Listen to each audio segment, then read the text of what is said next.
Now there's a million different ways to stir fry at home. You can put pretty much anything that's in the fridge in. Now I'm going to show you one of my quick and easy ways to use up that leftover barbecue chicken that you've got in the fridge. Now I know I eat the wings off our barbecue chicken and my partner eats the legs, and we're always left with the breast meat. So I'm going to show you my pad see ew. It's a bit of a play on an Asian noodle dish. Now quick tip with stir frying, I don't like to chuck everything into the wok all at once. I find it ends up all a bit sloppy and a bit soggy. So we want to keep this nice and crispy and light. So we're just going to go in with a bit of sesame oil into our very hot wok. Now those rice noodles you can just get from an Asian supermarket. So we basically just want to give these noodles a bit of life, hopefully a bit of colour. And while they're doing their thing there, I'm going to prep some of our vegetables. Now a stir fry can be any vegetables you have in the fridge. We are using some snow peas today. And I'll just give you a quick tip. If you actually just use your fingers rather than a knife to kind of peel the end where it's been on the vine, you can actually just get rid of that stringy bit that you sometimes choke on when you're eating, which is never nice. So we'll try and get rid of as much string off our snow peas as possible, keeping an eye on our wok as we go. I don't know if you can see, we want to get, they call it the breath of the wok in restaurants, but it's very hard to recreate that at home because we don't quite get the jet power with the gas. But we want those little crispy bits that we can see there. That's what I'm after. So this is a good time for me to keep prepping because you don't want to play with the noodles too much because they'll break up. So we'll finish these snow peas. Get the kids in on this job, I reckon. I was always the pea sheller in my family. All right, I'm just going to take them noodles out now. And I'm going to go in with some olive oil now. About a tablespoon, just enough to give the vegetables some moisture. Now normally with a stir fry you'd have everything chopped up and ready to go, but I'm trying to show off today and do it all in front of you. So crush the garlic, quick chop up. Red chilli, I'll put half in now and we'll save half for the garnish. The garlic and chilli are in. If you've got some ginger or an onion, you can chuck that in. Some Asian greens. Now these things, very, very cheap to buy.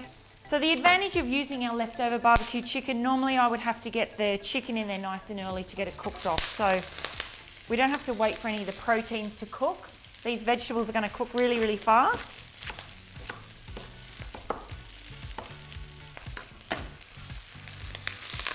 All right, greens are in, snow peas go in. This all happens quite quick. All right, while that's doing its thing, we're going to mix up what I call my go-to stir-fry sauce. So it's a mixture of some oyster sauce. If I can get the lid off. I think Matt or Michael put the lid on that. Put it on there a bit hard for me. About a tablespoon or so, tablespoon of brown sugar, a titch or a smidge of sesame oil, tablespoon of soy sauce, and I'm going to use about a tablespoon of corn flour. That's going to help thicken and give a nice glossy coat to our stir fry later on. Give that a little mix, multitask. And I've got the kettle on standby here. We might need to add a little bit of moisture to this later on, but we'll see how it's looking. All right, stir fry sauce is ready to go. You can have that made up in the fridge, it'll keep forever, and you can use it as you need it for stir fries or fried rice. So we've also got some of these oyster mushrooms, super delicious, and these don't take long at all to cook, so that's why I've held off putting our oyster mushrooms in. Keep tossing that around. So I'm also going to remove the vegetables now. They're kind of 3/4 done, and we're going to get on to breaking up this barbecue chicken. So we'll just, as I said, legs off. Sophie eats them, I eat the wings. Get rid of those. And usually what we are left with in the fridge is that, the carcass with a whole heap of breast meat on there. Now you can make sandwiches from that, nothing wrong with the old chicken and mayo sandwich, but this is a really quick way. Have dinner in about 10 minutes, I reckon, using the pre-cooked or leftover chook. So just break off the breast, down either side. You know what, I'm just going to tear this up with my fingers. It's a stir fry and you want nice chunks of chicken in there. Okie dokes, look at that. There's probably about 300 grams of chicken breast meat there. You can see how I haven't cooked the heck out of the vegetables. We want some colour on them, but you don't want them to be soggy. I can still see they're nice and kind of crispy. So we're going to go in with a tiny bit more of our sesame oil, noodles and vegetables back in. The advantage of putting the vegetables and noodles on my serving plate is the plate is nice and warm and it's ready for kind of service later on. Right, I'm going to turn that wok up nice and high. In with our barbecued chicken meat. Give that a warm through. Now I'm just going to make a little area here. Got 3 eggs that we've beaten up. I'm just going to pop the eggs in on the side here. I make this dish for the football boys that I cook for all the time. Anything with eggs and chicken, full of protein. One of their favourite ones to make. Basically just making a little scrambled egg on the edge here that we're going to kind of mix through.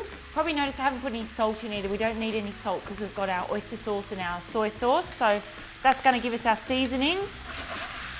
Going to go in with our stir-fry sauce. So oyster sauce, brown sugar, corn flour and some soy sauce. Half of our bean shoots now, and we'll save some for later on.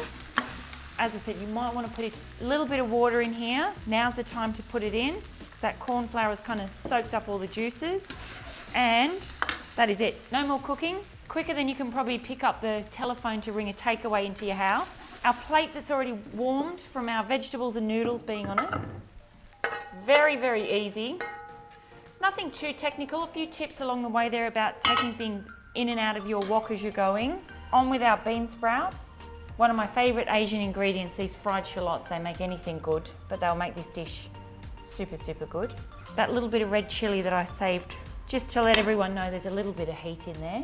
Don't even need to pick up the phone to ring the takeaway. That's going to take you half the time and you've got a fresh and healthy meal at home. Great way to use up that barbecued chicken. Kids will love it. Only one pot to clean up. Everyone's happy.